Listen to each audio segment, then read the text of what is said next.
NATO is ramping up its defense capabilities in the Arctic as the US questions its willingness to protect its interests from the Middle East to the high north. The alliance insists its support is ironclad, with more than a dozen members holding Arctic drills in a show of force and solidarity.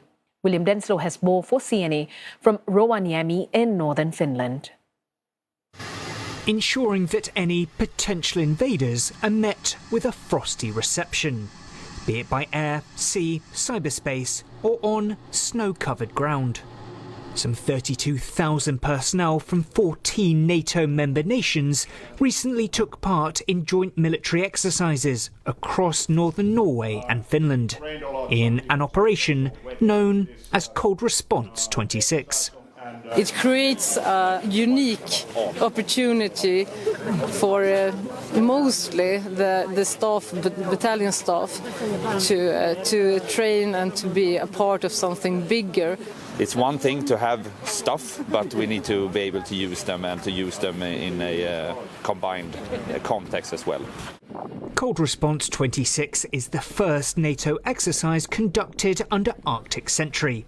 It was launched in February to bolster the alliance's capabilities in the high north.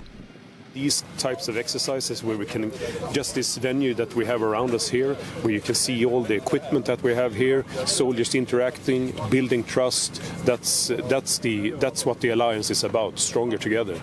The force involved more than 7,000 soldiers from countries including the US, UK and France, deployed here for both live training and large-scale simulations. The drills are conducted under an Article 5 scenario, meaning that an attack on one NATO ally is an attack on all. For soldiers here, a major focus of these exercises is on adaptation to this harsh environment. Temperatures can drop to as low as around minus 30 degrees Celsius. It's considerably warmer today, but those here say that these wetter conditions can pose even greater challenges. Soldiers say that coordination and knowledge sharing with allies is essential, especially under foreign conditions. NATO has planning processes and integration procedures and how we do those things, but actually doing the exercise and doing it with live partners instead of worrying about how we wrote it down on a piece of paper helps bridge the gap between what's on paper and building the relationship in person for the future fight. Some of the drills here may be staged, but officials say the threat is real. The US has criticised NATO for failing to do enough to address the rising presence of Russia and China in the Arctic region, an area increasing in strategic value as melting sea ice opens up fresh opportunities for shipping and resource extraction. Attention may have turned to the Middle East in recent weeks, but Professor of Political History at the University of Helsinki, Juhana Oesloma, says Washington's interest in the high north remains.